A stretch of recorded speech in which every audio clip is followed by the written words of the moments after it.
Okay, so as I say, we are starting the second plenary session of dealing with sustainable finance and stakeholders that are thinking and acting to build a more inclusive future. So enable me to greet Bob Lamb. Bob, thank you for sleeping a very little amount of hours and joining us this early morning in United States. And you are now connected with citizens on all continents that are listening to all of us. So please, Bob, kindly, share about your main topic, which is about income survival and sustainability. Bob, the floor is all yours. Wonderful. Thank you so much, Jonathan. When I was growing up, my father was a welder, and unfortunately, he was often out of work. And so what he did was, on the side, he took on some paid gigs, mowing people's lawns, weeding people's gardens, planting plants, eventually moving up to cutting down trees. And at some point, my mom encouraged him to quit his job and start his side gig as a main business.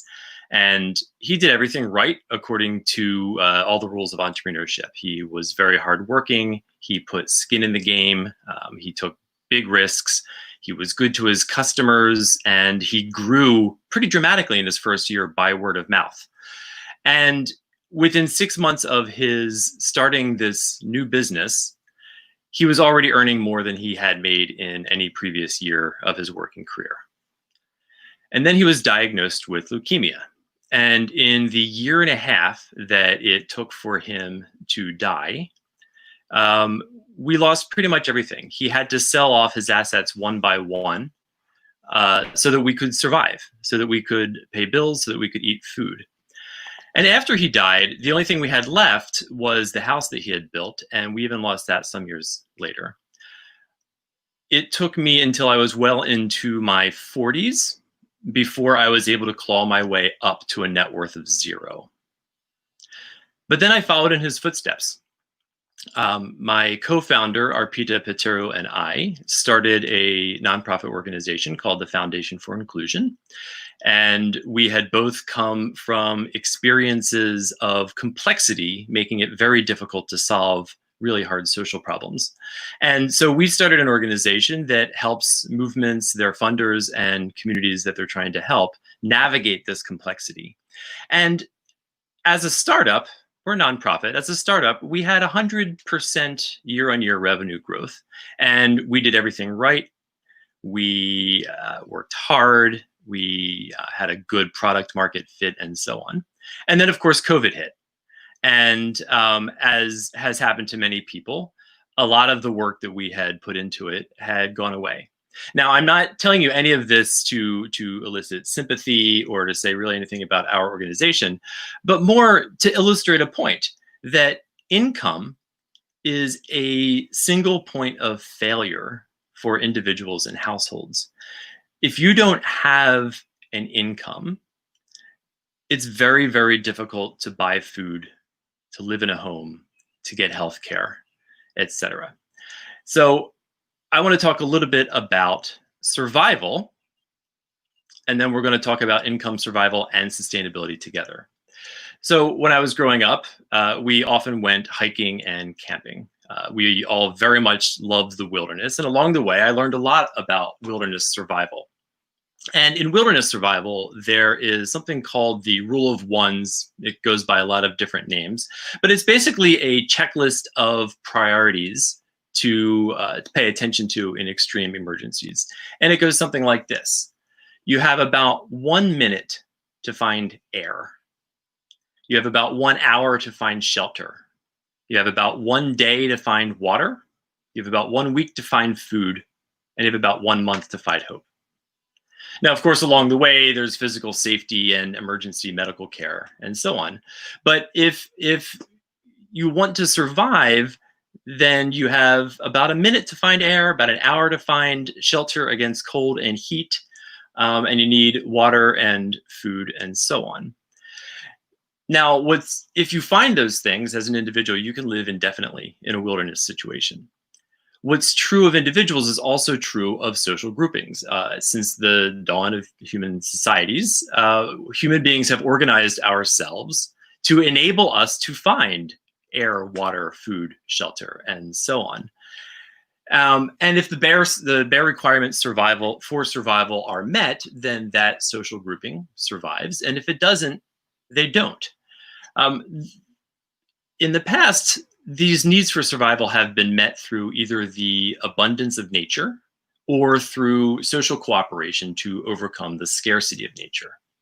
In our civilization, however, we have a single point of failure. Again, income. We have set up our civilization so that if you want to survive, that you need food and water and shelter and so on, you need an income. And that income has to come either from selling your labor or selling assets. And if you don't have the ability to work and if you don't have assets to sell, then you effectively depend on the kindness of family, friends, your community, or the state. And so that brings me to the question of sustainability. If income is a single point of failure for individuals, what does that say about the civilization we live in and the ability to sustain ourselves? If you look at trends in income, which have been stagnating for many decades now, where current generations are no longer earning more than previous generations, where wage growth has stagnated relative to the economy, and where there are a lot of disruptions around automation and new kinds of jobs, and jobs leaving some communities bereft of an income. And if you project those trends forward into the future, what effect do you think that's going to have on any aspect of our civilization? You often hear talk about the fourth industrial revolution, the idea that with automation and technology, that jobs are going to be exceedingly disrupted. Some people say that jobs will be going away. I, however, don't think there's going to be a fourth industrial revolution.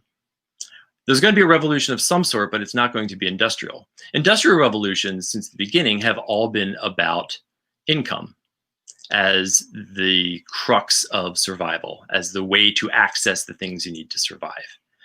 And we are moving into a future in which income is increasingly insecure. So what are the alternatives? Right now, the most radical alternatives are people who are socialists, for example, who say that the state should own the means of production.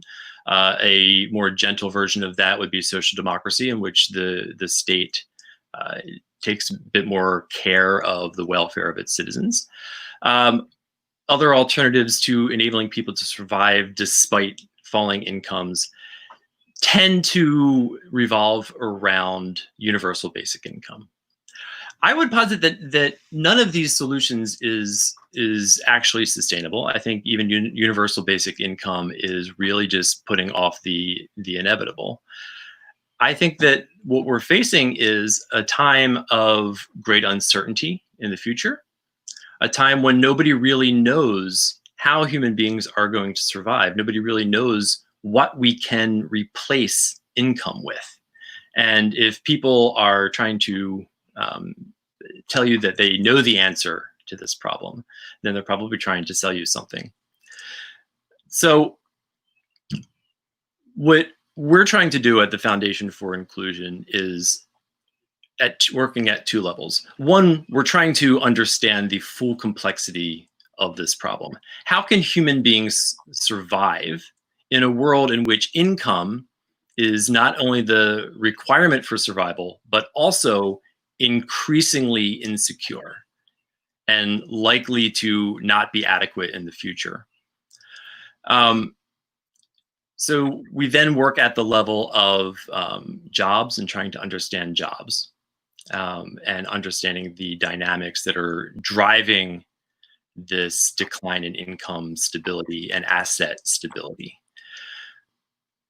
What we think is needed is some really hard conversations society-wide, thinking through how do we as a civilization want to organize ourselves so that individuals can survive, so that the people who are trying to solve the problems caused by a lack of income and a lot of the related problems driving it, everything from inequality, asset inequality, racism, geography, and so on. My co-founder, Arpita Patero, calls these intersecting challenges. And that's one of the complexities that we address at the Foundation for Inclusion, is the complexity of how all of these different challenges interact with each other and intersect to make a lot of them feel extremely intractable. But we believe that if we take the complexities seriously, and that if we start having serious conversations about the way our society is structured at the most fundamental level, that human creativity can start to figure out, what is the alternative we want? What is the world that we want to live in? And so with that, I think we can turn to some questions and see what is everyone's interest. Thank you, Bob, for this very prospective and deep thinking about the next steps. I would say the next chapters for humanity. I would like just to convey like one general question, which is about your message. If you had a message, if you have a wake up call to address to the citizens of the world that are listening to us today, and that can as well themselves share in a good and willing momentum, energy and information, what will be the statement you could do in a minute time? How can we help human beings survive in the future? What ideas do we have beyond universal basic income? What ideas do we have to make sure that people have the ability to get water, food, shelter, and so on? At the moment, the trends are moving in a direction where people aren't going to have access to the income that they need to survive. And it's not really clear to me that people are taking that terribly seriously. You are, like representing the Foundation for Inclusion, which is a major, like a pillar for the future. Do you believe that one way and the way to reach that aspect will be through partnership? What will be your statement to encourage people to do partnership? Absolutely. So at the Foundation for Inclusion, we talk about three kinds of complexities that make it very, very difficult to solve problems. So the first one is just the complexity of some of the problems themselves. When you're talking about intractable problems like job trends or racism or human trafficking or food security. One of the reasons that these are so difficult to solve is that complex problems have lots and lots of feedback loops, such that when you push on one part of the problem, it activates a lot of dynamics that we can't see, and the system sort of essentially goes back into equilibrium, continuing to cause the same problem. And one of the ways of overcoming that kind of complexity is by taking a whole system perspective, trying to understand who are all the people who are trying to solve this problem and how can they work together better. That brings us to the second complexity, which is based on some work I've done in the past called the dual system problem, which is that if you take all of the different actors and entities who are trying to solve a particular problem, their interactions in aggregate are a complex system. And if you don't know how to manage complexity, then even a partnership is going to have a difficult time working together to solve the problem. And then the third complexity is what my co-founder Arpita Pateru calls the intersecting challenges problem, which is that any particular problem that a lot of people are trying to solve is influenced by a lot of other problems that a lot of other people are trying to solve. And it's those intersecting complexities that make things difficult. It is, however, possible to understand complexity, and it is possible to influence complex systems.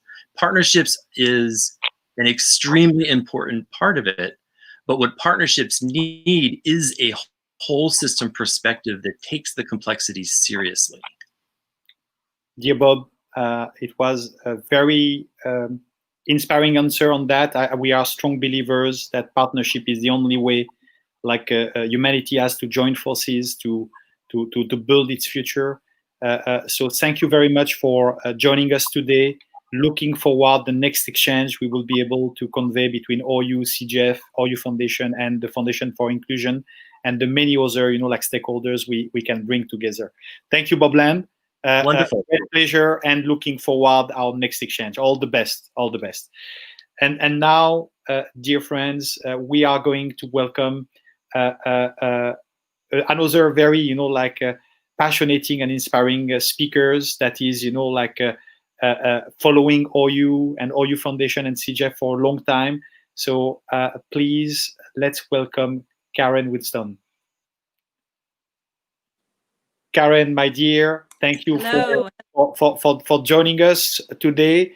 We had the great privilege to have Karen being involved at the OECD for quite some time. She knows, the arcane and the potential of an international organization to serve and support humanity in its many ways and facets. We were very privileged to have Karen speaking in Geneva at one of the first CGF edition, and having her as well joining the CGF Davos edition we did last January. Karen, we are very pleased to have you today. We have an amazing audience coming from many parts of the world. Karen Wilson, please go ahead. The floor is yours. So you could, share with us today the imperative for impact. Thank you. Thank you very much. It's a pleasure to be here with everyone. And actually, I'm very happy to be going right after Bob. When he first started with his very moving story, I thought, oh no, why am I going after Bob? But then I realized why, because actually I'm hoping that, I think our talks fit together very well, and particularly around this issue about the need for a systems approach.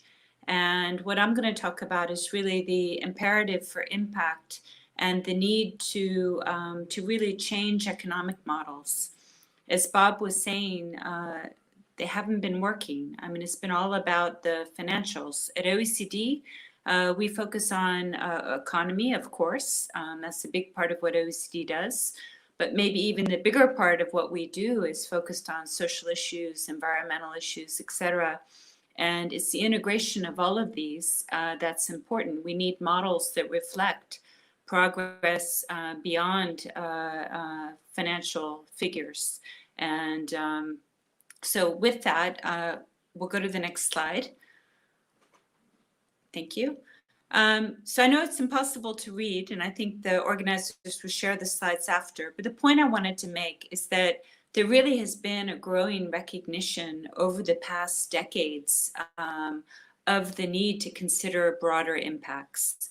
Already in 2009, and this movement was going even before then, but in 2009, there was what's known as the Stiglitz Commission, which was asked to look at beyond GDP. What kind of economic models do you need that look beyond GDP figures to really understand the situation of countries? And this led to work at the OECD around well-being and inclusive growth, and a well-being framework which measures a broader set of indicators than just financial ones.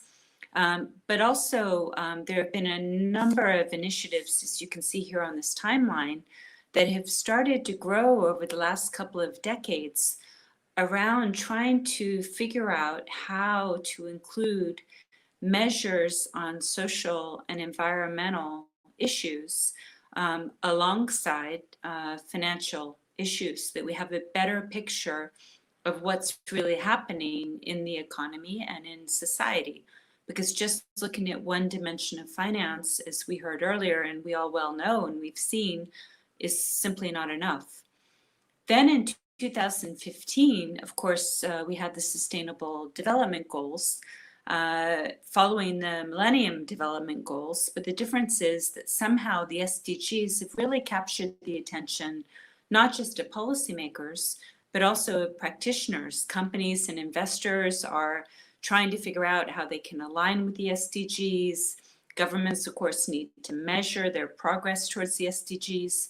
So this has also been a real milestone in creating awareness about the need to address growing global social issues through partnerships, but also through addressing more than just the financial side of problems.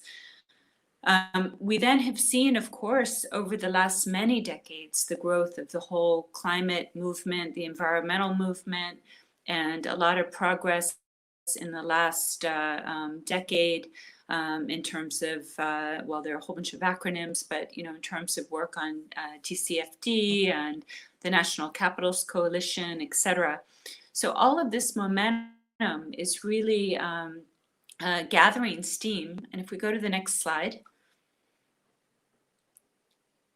we can see that in the last year alone, there has been just a huge increase in the pace and the urgency. And this was pre-COVID. And COVID has only supercharged even more the need and the urgency to figure out how to better measure economies and models, and knowing that financials are not enough.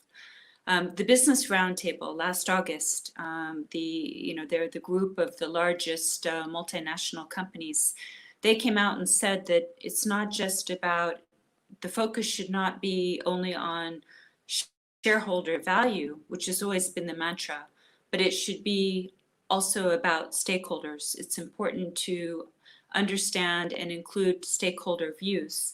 The World Economic Forum took this up, and their International Business Council and actually all of Davos in January of this year was about stakeholder engagement. The International Business Council put together a set of metrics that should be reported on by all companies that goes beyond financial and goes beyond ESG reporting. So we've really seen in the last year huge momentum. And COVID has only reminded us of how important it is to have a broader set of measures that we understand what's really going on.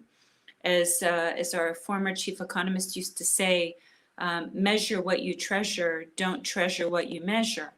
And if we only measure financials, then that's the only yardstick. And we need to figure out how to integrate social issues, whether it's inequality or diversity, all of these issues that Bob was talking about earlier. How do we integrate that into models so that we understand how we're doing on all of these aspects? If we turn to the next slide. So about 100 years ago, long time ago, but in reality, not that long ago, we developed financial accounting, and we learned about financial return relative to risk, and it helped us make better investment decisions because we had some figures. They're not perfect, and accounting standards have changed a lot over the last century, and they'll continue to change. But it provided some benchmark to help us understand how to invest, how to prioritize, how to make decisions, business decisions, and but again, the problem is what we're missing in the equation is impact. And how do we measure impact, both social and environmental? And what are the risks related to impact as well? And what is the relationship also with financial return? A lot of people at least used to believe that there's some trade-off. You either focus on financial return or you focus on social issues. You either maximize profit or you have charities. And we know that that's not the case. There have been numerous studies that show that actually companies that have a more integrated approach do better overall, including financially. Next slide. Next slide, please. Thank you. So we've seen, and again, I know this is impossible to see on a screen like this. Sorry, go back. Back once. Thank you. Perfect. I know it's impossible to see on the slide, but basically the message is, on one hand, we used to have traditional philanthropists that only thought about charity. How do they give away money to good causes? And on the other hand, we had companies that were only maximizing profits. And what we've seen over the last decade or so is a shift in these mainstream companies that are starting to think about, well, how do we not invest in bad things? Or how do we proactively invest in good things? And how do we think about, and so they're starting to move into this center area, some of them. And we're all seeing philanthropists that are saying, well, why are we just giving away our money? Why don't we think about models where we can try to spur new innovative models, new innovative approaches to address these social issues, instead of just giving money year after year to the same things and there are no changes in the solutions. So the combination of the mainstream private sector and philanthropy coming together and thinking about innovative new models to address these issues. We don't know the answers. I mean, Bob was saying that earlier, and he was talking about some of the ideas people have had so far. We need new answers. We need new approaches. We need integrated approaches, and we need to really think about the whole system. And so one of the keys to that is really having models where we're able to measure, value, reward a broader set of impacts that organizations have, or to be able to punish, regulate where organizations are causing harm. Impact has two sides, both the negative and the positive. And at a minimum, organizations should try to minimize the harm they're doing, but also hopefully an increasing number of organizations are thinking about how they can really maximize the positive impact they have. Next slide. So we've seen the evolution of environmental, social, and governance ESG reporting. It's voluntary, but more and more companies are feeling sure to report to it. There's a lot of issues because there aren't clear standards about what needs to be included, but it's starting to gain more traction. There's starting to be stronger standards developed around it. The SDGs, as I mentioned earlier, have also raised awareness, and more companies and investors are trying to align with the SDGs. But I would just say we have to be careful. We see a lot of annual reports with the colorful SDG boxes on them. We have to make sure that SDG alignment is not just about PR and marketing, but it really goes beyond, and really see what these organizations are actually doing to contribute to the SDGs. And related to that is this, or coming out of that, or beyond that really, is this growing set of investors that are really trying to invest for impact. They're really thinking about a theory of change that will bring new innovative approaches to existing social, environmental, economic challenges, and then bringing the resources to bear to test these new ideas and scale them up. Next slide. Yeah. Thank you. So the pathway to get from inputs to impact is really moving beyond thinking about how much money are we spending on X problem, or how many teachers were trained, and really start to look at the outcomes. What difference did that intervention make? And what was the broader impact intervention? Next slide.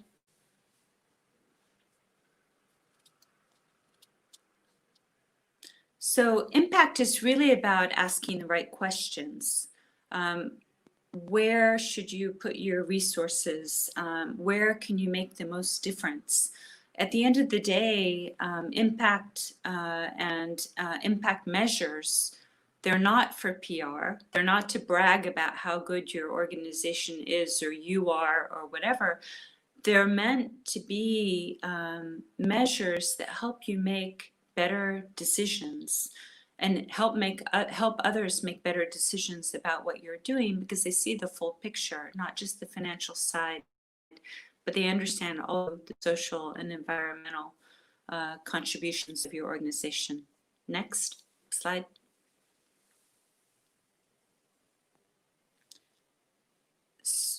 So the Impact Management Project is a collaboration that started several years ago, and they started trying to ask the right questions, and they consulted with about 2,000 practitioners to figure out what are the key questions around impact measurement and management. And there's not time to go into now, but basically they outlined these seemingly 5 very simple questions, but actually they're very deep because it helps drive towards data collection, decision making. There's a whole system behind this, which is available on their website. I put the website on the bottom, but basically it's, what is the impact that you're having, positive or negative? How much impact are you having? Who are you impacting? What is the contribution that you've actually had? And what is the risk? If we go to the next slide.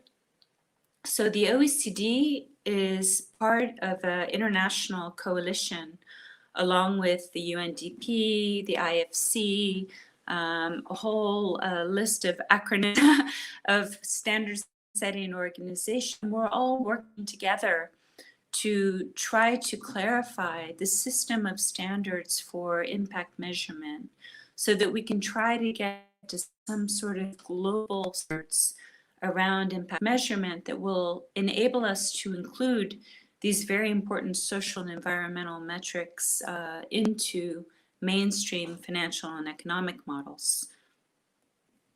Next slide. Also at OECD, at the G7 last year in Biarritz, a Business for Inclusive Growth initiative was launched. The OECD is the secretariat. It consists of 38 multinational companies, and there's also a working group on impact measurement. So we're really working with these companies who are really trying to integrate inclusive growth models and measures. And this is just an example of some of the types of efforts that are going on to date. So with that, I just want to really reinforce that now is the time. COVID has made it more important than ever that we think about the kind of business and economic models and social models that we have. And instead of thinking about them as separate things, we need to think about the kind of integrated models we need. And I really hate this term, but to build back better and make sure that the kind of economic models or social models we have going forward are different than the ones we had in the past, because we see that they didn't work. And we have the tools and the people that are working on these integrated approaches that can help make that a reality. So I just wanted to wrap up just by mentioning two of the recent reports we've done at OECD on impact investing, in case that's of interest. They're on the next slide with the findings of the second slide, on the findings of the second report on the slide after that. And basically, that second report that came out in January of last year really talked about the imperative. And that was the beginning of our dialogue within OECD, the beginning of our ramped up dialogue within OECD to really try to step up to this impact imperative challenge. I have a new paper that's coming out in a book in a couple of months. Unfortunately, it's not available yet. I couldn't share it yet with you all. But it's along these lines of how we really can build the kind of models that we need for the recovery and for the future to have a resilient economy. So thank you so much. I look forward to the discussion.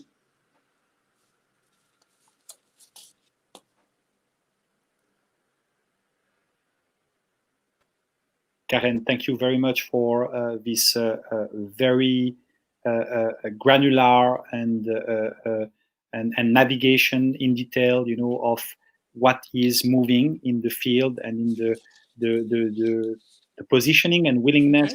Okay. Lost Jonathan. He's trying to come back in. Here, Karen. There we go.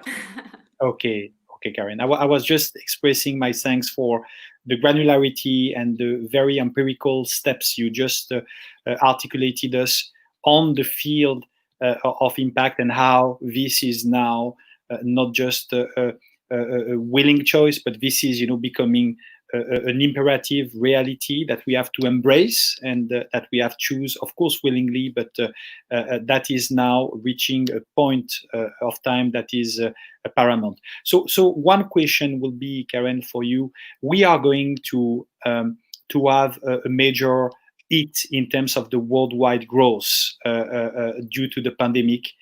Is that maybe a chance to rethink the model? Can be a catalyst for rethinking the model? Because as long as we had, expansionary, figures and growth, we saw that step by step, but it was still very challenging to bring and convey the message for rethinking the models in a more sustainable manner. So is this challenge that is going to hurt the bottom line of the worldwide growth, involving the central banks, involving all the government, can it be a catalyst for the pioneering messages of impact that you are conveying?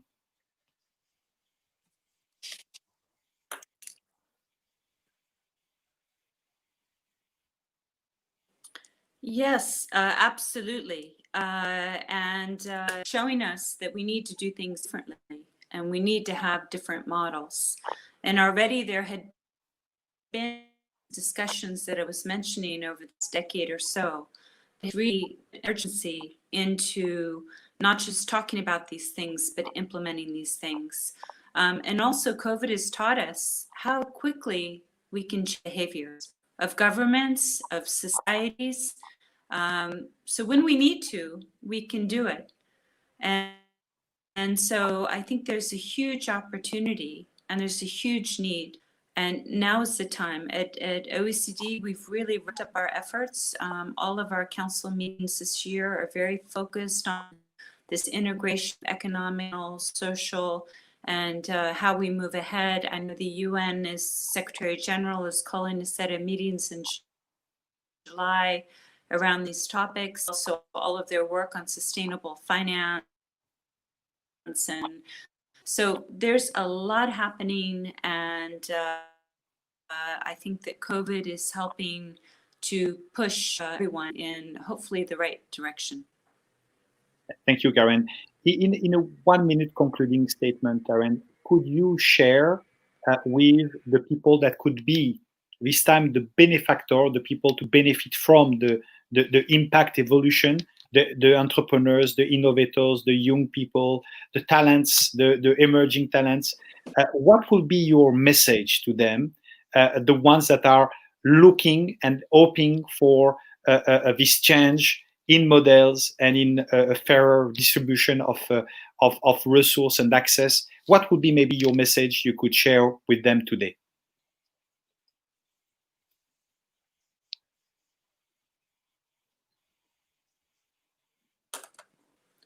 I'm not hearing you perfectly. It's cutting in and out a bit, but I think you were asking about the the public or the end beneficiaries or the people that are on the streets protesting. And, you know, obviously, I mean, people are frustrated. They're frustrated about many things, and COVID has also helped bring out all these frustrations. And it's important that all these voices are heard, and we need the mechanisms. We need appropriate mechanisms for hearing views and the needs of people. And we have the tools to do that. We have technologies, we have the tools to do that, to have the will to do that. And I think the recent protests and the situation, you know, there's full agreement now. COVID, now there's this the matter. All of this is helping us realize A, the need to change. B, the fact that we can change, but that we need to change systems, not just try to put a Band-Aid on the problem. And these are all long-term problems that really need to be addressed. And now is the time to do it, but we also need to make sure we have the voice of the stakeholders involved in the decision-making and creation of these new models. That's very important. Karen Wilson, thank you very much for sharing your thoughts and insight, and being a leading pioneer in the field of sustainability and impact. And we look forward the next exchanges we will be able to explore with you to build, as you mentioned, with partnership, the solutions and the evolution of the model of tomorrow. Thank you very much again, Karen Wilson from the OECD. And looking forward our next exchange. All the best, Karen. Thank you. We're gonna now have Cecilia again.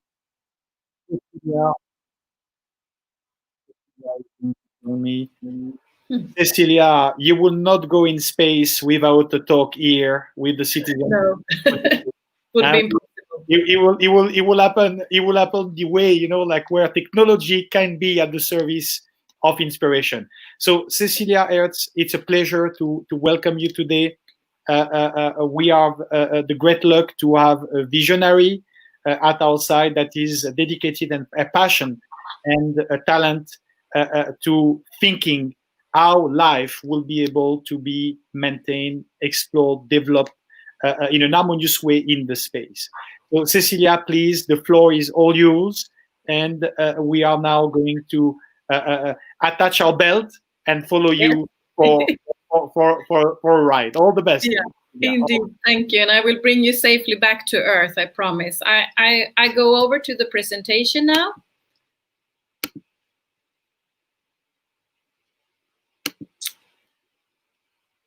So I'm happy to be here and give you some introduction to the space solutions for a sustainable future on Earth. It all started as a diploma work at Lund Institute of Technology. I was one of 4 students that were working with this little crew return vehicle in cooperation with NASA and ESA. The vehicle was planned as a lifeboat or kind of a space ambulance to the International Space Station. And when you see this picture, you might understand why it's great fun to work in the space sector, because then you can go up and fly in weightlessness. Like this, you go up and down in parabolas, and on each parabola you are weightless for 30 seconds, and then you test the prototype that you have made for the astronauts' convenience. And in this case, it was a section of the space vehicle. So it was great fun, of course, and it inspired me to start my own company, Umbilical Design. And directly after my master degree of industrial design from Lund Institute of Technology, so this was way back at 2001. Initially, we worked only with the space architecture, but now the main focus is transfer of technology from space to non-space industry, and collaboration with ESA, European Space Agency, and NASA directly from the start. We have a strong focus on sustainable development. And the main thing is to look into what challenges do we see in the non-space industry? And what solutions can we actually bring from the space sector down to Earth? And this could be both technology, insights, or concepts developed originally for the space sector. And we do work with different concepts like weightless thinking. And this is about integrating the zero gravity factor in the design process, just to have people and organizations and companies think differently and change mindset to achieve the unique solutions. Another thing we work a lot with is the volume management, and it becomes very obvious when you are in the weightless environments that all surfaces become equally important when it comes to design and interiors. So one project, because we saw similarities between their truck drivers and the astronauts, both working and living in small enclosed environments. So here we could take conceptual ideas from the International Space Station and actually bring into the Scania truck cabin.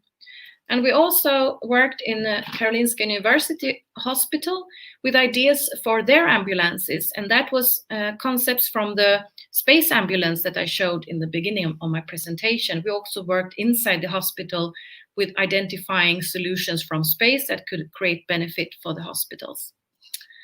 And to our help, we are part of ESA Innovation Partner Network since almost 15 years now. So if we have a challenge in Sweden that we can't solve, we have 15 countries where we can reach out to find the right technology and space solutions. We have a main focus on sustainable and smart cities, where we see, of course, urbanization that will be more and more extreme, and we envision how we can become urbanites and urban astronauts. Maybe at the first look, you can't really see the connection between the city and the future habitation on Moon and Mars. By taking a closer look, I mean, here we have a prototype of a future Mars base, and of course, it's a totally enclosed system, and you will have to recycle and reuse everything and grow your own food, for example. And if we look into the astronauts living or the astronaut lifestyle, the astronaut consumes exactly the amount of water, food, energy, and volume that they need. For example, here you see an astronaut taking a shower and only using a wet sponge, and then you can imagine how little water actually is consumed on board the International Space Station. It's actually 26 liters of water per astronaut a day. And I can say here in Sweden, where I'm based, we consume 160 liters of water per person a day. So we indeed should benefit from looking into the astronauts and the way they live in space and bring it back to Earth. We also get insights from different corporations. Here I arranged a trip to NASA Ames outside of San Francisco, and we have our Swedish astronaut with us with the Swedish flag. And we went to this NASA Ames just to see a building called the Sustainability Base. And they had integrated several space technologies in the building. For example, it consumes 90% less water than a traditional building. And here you see the building, and it's used as an ordinary office building on site. Another exciting project where I've been invited from the start is the ESA Moon Village, an initiative from the ESA Director General and an international lunar base, and we envision it will be 3D printed. And this project we are engaged in both when it comes to the space architecture, but mainly to see what kind of project is started when it comes to like 3D printing, artificial intelligence, and robotics, to see what of these solutions can we actually bring down to Earth. So this is an example of international cooperation. Another example is, of course, the International Space Station, and that was also nominated to Nobel Peace Prize. So this is also the kind of international and global cooperation that I would like to see more for the Agenda 2030 and the Sustainable Development Goals, how we can be inspired on how space sector worked with complex challenges together. And last year, it was the 50 years since we landed on the moon the first time. So that year, we also worked with several partners to identify projects that could also have impact 50 years for the coming 50 years for Agenda 2030. And one project I would like to mention is the Space for Wildlife. When I realized that we have 55 elephants and 3 rhinos killed every day because of their tusks and horns, I thought we really need to do something from the space sector. So we started together with Peace Parks Foundation, a 5-year innovation project to demonstrate how space solutions can lead to new innovations to stop wildlife crime and thereby contribute to Agenda 2030. And as you can see here, is quite a lot of the different goals that we can address with this project. Everything from save the species from extinction, to balance in the ecosystems, reduce the risk of spreading viruses from animals to humans through illegal wildlife trades, reduce the organized crimes relating to illegal wildlife trade, and reduce poverty in areas in Southern Africa that is dependent on incomes from tourism. And I'm very happy to also mention that this project will be one of them we will showcase at the World Exhibition in Dubai. Since I was assigned program manager for Swedish Space Week, we will explore during a full week how innovation and research developed for space can help improve our life on Earth and contribute to Agenda 2030. And we will address, of course, the Space for Wildlife project, as well as how smart cities can benefit from the astronaut lifestyle, space and the 4 elements, where we will bring in also how, of course, satellites watches over our planet every second. We will also inspire with space kids, learn how to become an astronaut, to drive the Mars rover and track a satellite, and also look into how space food can bring new perspectives to future food production. But I would like, as a final remark here, to address that all these projects and the coming ones we are planning for will not be possible without what I call the why not people. And that's people when confronted by the idea of working with space as a tool for innovation and sustainable development, actually have the courage to say, why not? And by that, I would like to say thank you very much for listening. And I will be with you again here on the stream. Cecilia, thank you very much for sharing this journey. I could not, encompass it with another word. I think it's a journey. Cecilia, maybe one question about the fact that you are a woman. You are a woman, and we have another panel in the day which is about gender equality and women empowerment. Maybe just a quick thought about the fact that you have been, into a field of creation, research, etc., which sometimes people say, which is a little bit, a close or more difficult to approach from a woman's standpoint. What will be your thoughts in that regards to encourage the people, and in particular the women that will be listening to that talk?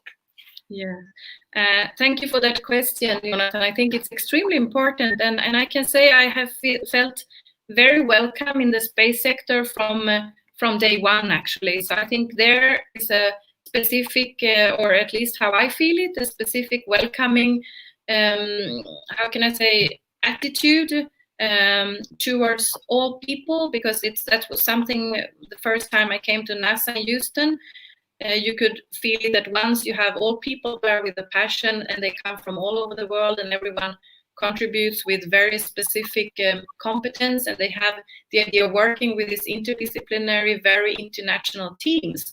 So that's my experience from the space sector, and I think that if you have a passion and you are confident in what you are doing, that is also reflected in the dialogues and how you are met by people. So I must say I have had 20 very good years in the space sector. Thank you, Cecilia. Thank you very much for sharing your highlights on that.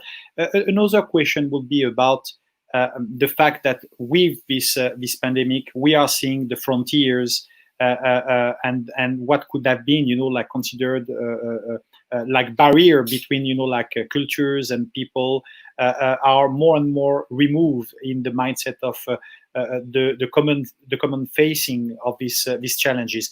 Is that an accelerator for the adoptions of the vision that you are spreading, which is, like to think one humanity toward the space? Oh, that's that's a wide question. I don't know really how to address it in a good way. Could you clarify it a little bit? So I'm sure to reply on the right. No, it's very simple. It's like we are seeing the frontiers between countries, like more and more replaced by the connectivity we have, and so this is now, like with this global facing of pandemic, we are more and more feeling all connected. So is that connection, meaningful connection, can act as an accelerator toward, like humanity to think, projecting itself toward space? Yes, now I'm with you, and I really hope that this is what we will see, and that we are more connected, and of course from space, and that's what the astronauts say, that we should need to send all the politicians and decisions makers up to the space station, because there it becomes, so obvious that we have just one planet and you can't see any borders from space. So that's also something that is very, how can I say, it's the astronauts say it's very beautiful because it becomes so clear. And I think we should embrace that more, that we have one planet and no borders. And I think now with the COVID-19, we see that people get more united, and we understand that in a way. So I hope that will more unite people, actually. Thank you, Cecilia. And maybe in a 1 minute statement, what will be your message to the citizens of the world that are gathering and connecting with us today, and later on with the replays and streaming? What will be your message as an entrepreneur, an innovator, a thought leader in your field to empower them? I can say that I would like to, I work with the space sector, and I hope that we can be more interactive now to support the Agenda 2030. And I would also like to see more of kind of this global cooperation that we have in the space sector, and how we unite to solve very complex projects and challenges, that we maybe can have this kind of mindset also for the Agenda 2030, so we can really do what will benefit our planet the most, and do it together in interdisciplinary teams. Cecilia Hertz, thank you very much for joining us today from Sweden. Cecilia Hertz, founder and managing director of Umbilical Design. Thank you for the shared inspiration, and we look forward continuing this dialogue and the synergies we could think and work and build together to help humanity understand that we are a great luck with this planet, and our survival for species is about how we are dealing now at present time here, but as well how we are, thinking the life outside of the Earth. Thank you very much for joining us today. Thank you very much, and good luck with the continuation of the day. Thank you. Thank you. Thank you very much, everyone. So we are now going to have another speaker joining. This is now coming from Brazil with Mr. Maxime Trouba. So hi, Jonathan. Hello, Maxime. So Maxime, you are joining us from, I think, if that's correct, São Paulo. So Maxime, what is the time in São Paulo now?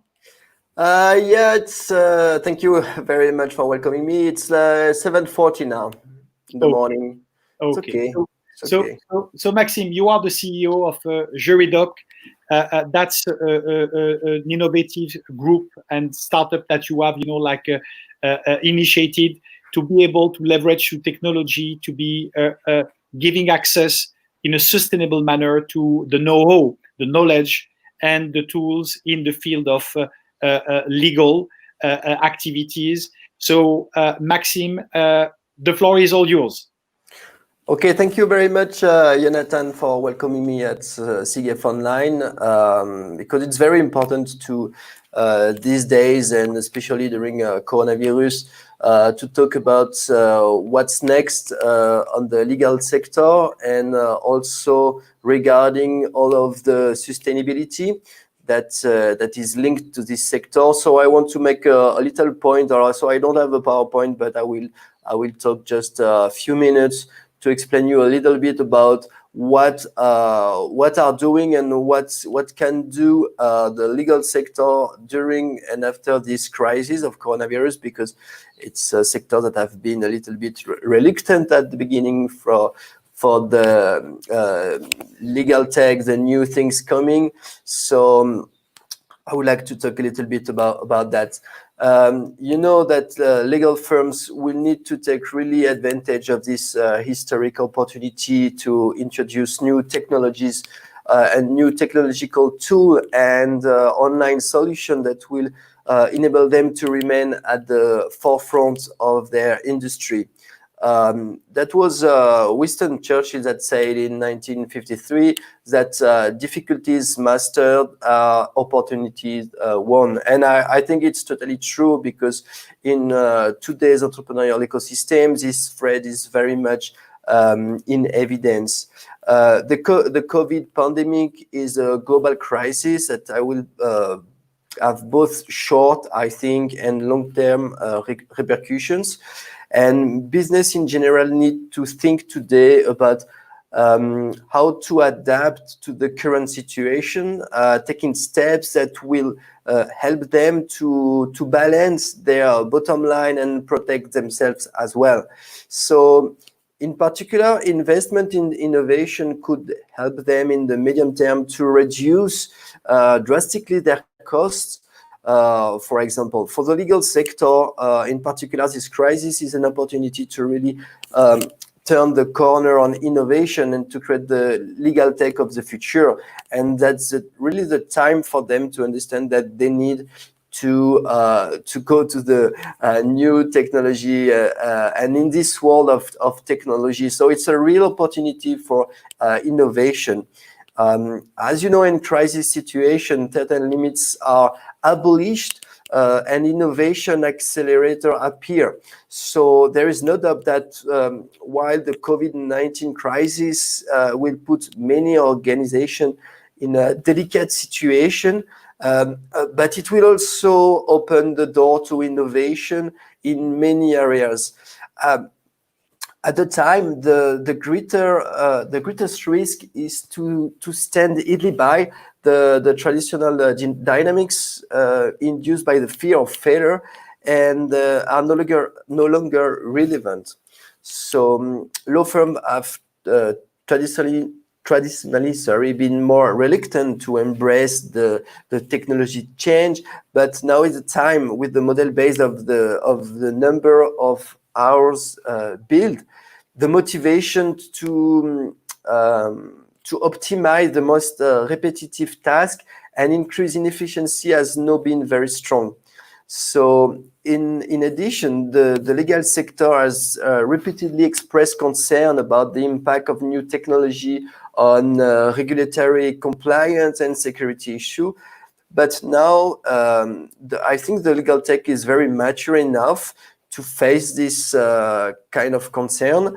And remember, at the outset of the financial sector was very reluctant to trust the solution proposed by Fintech and put a lot of effort and considerable budget into the development of in-house solutions. But at the end, they quickly realized that it was more cost-effective to use technologies and tools developed by third party and already proven.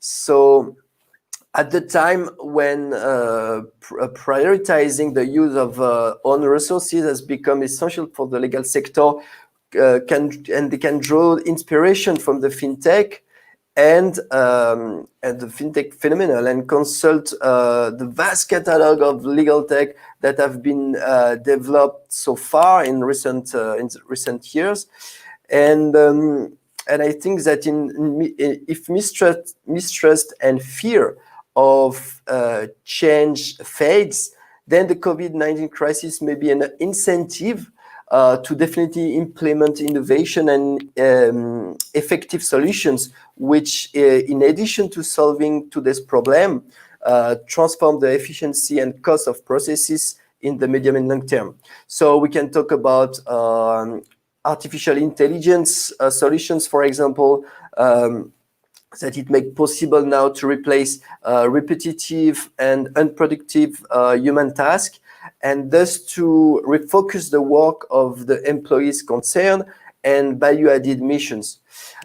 Furthermore, I don't know if you're aware of that, but big law firms in particular have huge carbon footprints.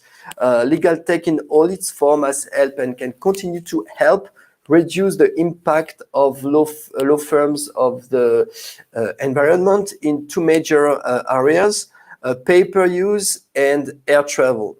In 2018, for example, for the 59 biggest law firms in the US, only they were it was reported of the emission of carbon about 200,000 tons of CO2. So it's huge, and maybe people will not really realize how much is it. But if you are talking about the paper, then it was more than 4,000 tons of paper only for these 59 biggest law firms in the US. It's approximately 400 million sheets of A4 paper, or 163 container truckloads of paper by weight. So you can imagine how much the legal tech can help as well the world to be more sustainable and to bring solutions to reduce the use of paper, of course, with the approval online, but also to sign online, etc., etc. So they have to set priorities. So in a normal situation, companies generally have conflict priorities. So a strategy that is not without advantages, since it allows for balanced growth in which all areas activities are taken into account. So, however, the situation is generally detrimental to the innovation sector, which faced with a more balanced allocation of resources.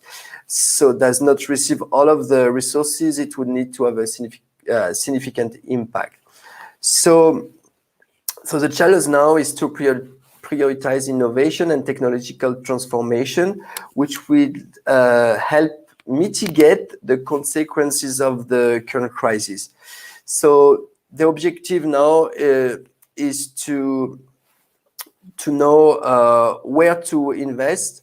So innovation in internal processes on the one hand, and I think the second thing is the application of technological solution in customer relation on the other hand. So until now, the implementation of new technology in the legal sector has focused on improving the efficiency and reducing the cost of business operation, particularly through the use of analysis, machine learning, artificial intelligence, tools to automate processes, conduct legal research, or manage and analyze contracts. That's what we are doing at Juridoc. We are helping them to do all of the contract lifecycle management of all of the legal document that they can have. But at the same time, the information and communication technology sector has to be implemented in this law firm that we call the ICT, as the electronic signature, for example, like the financial sector did, that could improve the efficiency of procedures within organizations.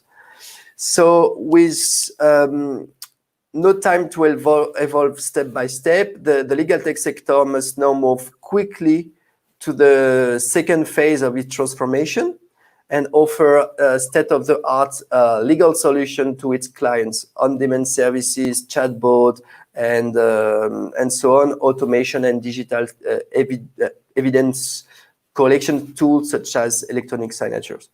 Well, I can go on, but I think the time is ticking, so maybe I will stop there. But it's up to you, Jonathan. Thank you, Maxime. Thank you very much for this highlight of the changes and the dynamics in the legal sector through innovation. So Maxime, maybe one quick question, a 1 minute answer.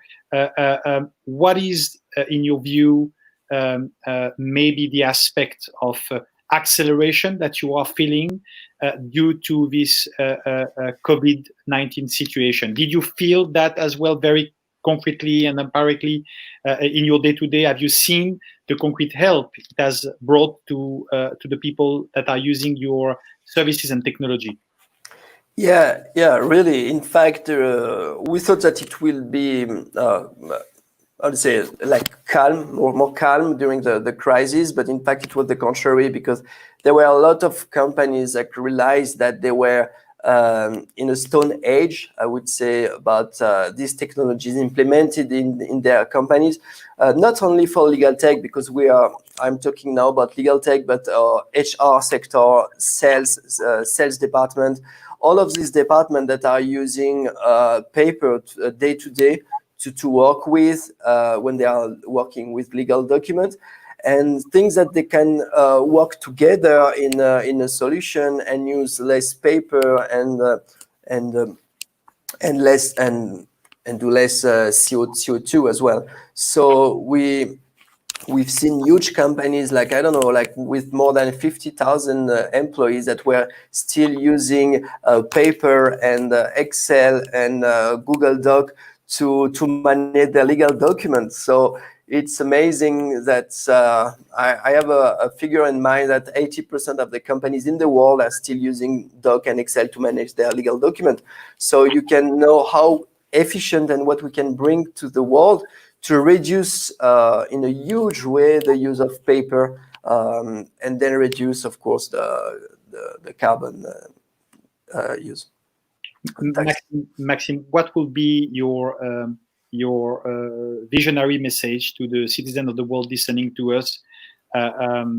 We are in a plenary about how we are building new models and new engine for bringing sustainability. What will be your message in a 1 minute answer? Yeah, thanks. The thing is, I think we should be positive, as I said at the beginning of my introduction, because of course it's a huge crisis, and there is a lot of people that are dying every day, and especially in Brazil, that we are one of the worst countries in the world. But still, we need to stay positive and to try to figure out and to use maybe this crisis to change and to make it real, to use a solution to avoid this waste that we are doing every day. So I think it's the best moment to rethink all of our businesses and how we manage things, how we worked, and how we also live together and collaborate together. So that's my message. Maxime Troubat, CEO and founder for Juridoc, thank you very much for joining us from Brazil today. Maxime, all the best to you, and looking forward establishing, synergies and partnership between our Horyou ecosystem and what Juredoc is doing in the legal framework. Thank you very much, Maxime. Thank you, Jonathan. Thank you for CF as well. Bye-bye.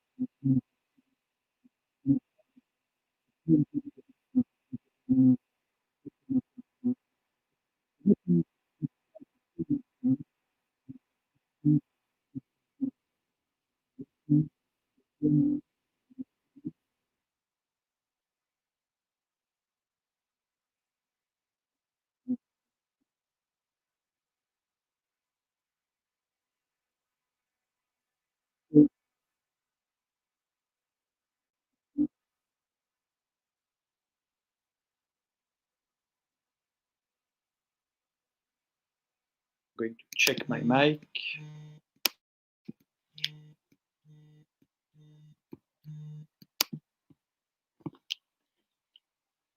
Okay, is it better now? Is it working? Okay, perfect. So, basically, this is the social network that we have developed. Let me see.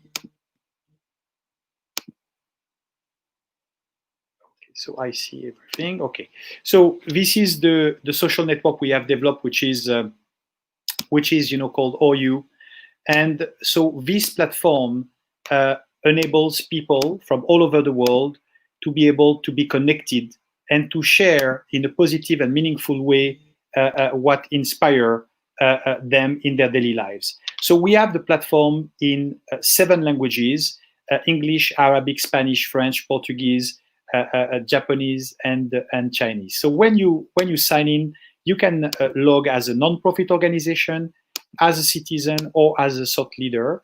And when you reach the platform, we will be giving you a direct access to sharing the cause that are relevant and important for you in regards of the sustainable development goals of the United Nations. So you will be invited to choose up to 3 global causes. So in that case, quality education, reduce inequalities, and peace, but you could choose, some other elements. And then you are going to have your page where you will be able to publish news, actions, projects, and doing so, you will be able as well to tag your news with the 17 global goals and the Sustainable Development Goals associated to it. So people will be able, within the platform, to see how you are connecting and how you are sharing within the world in regards of the SDGs. So this is a way where you will be able to leverage our platform, our ecosystem, to share on Horyou, but as well on other platform, contents that are inspiring, that are, mobilizing, and can be, helping people to solve some of the challenges we are facing today. Now, another important point is the voting system we have created, which is called the Light system. So for every post, every publication, we will be able to see as well from geographies or other elements, we will be able to see publications. And in that particular regards, we will be able to see, the voting from non-profits, from different organizations. And so they will be receiving and collecting lights as votes from the community. The more lights they collect, the more visible they are within the organization. So here, for instance, an organization from Malaysia that we can follow, we can express a moral support or message them, but we can have, really people and organizations from all over the world that are receiving votes, like Ask of Him, for instance, from Cameroon, organization from the Dr. Georges Bouellet, CNN Heroes laureate as well. So this is, a way for us to interact and be able as well to follow the people that are doing on a daily basis some impact and contribution in regards of sustainability, of corporate social responsibility, and as well of the 2030 agenda of the United Nations. Now, a last element, which is very important and strategic in the way we want to bring, additionally to meaningful connectivity, we want to bring a universal impact. So that dimension is coming from the digital currency, the utility token. We have created Horyou token. So you are, as a user, going to have, when you register on Horyou, a sub-wallet, which is blockchain related, and you will be able to receive some utility token, Horyou token, when you are actively involved with the community. And based on that, that could emerge as a way to, in a traceable manner, be able to support people on the local ground through their publications on the platform. Now, the last element I want to mention is to convey and to prolong this, we have created the Horyou Marketplace, and that platform will be launched in September, where people will be able as well to define and share products which are local, fair trade, have a positive impact, and connect those products with as well the dedicated SDG which is related. The last thing I want to mention is the elements of integration of the private sector that we are going to use and to do.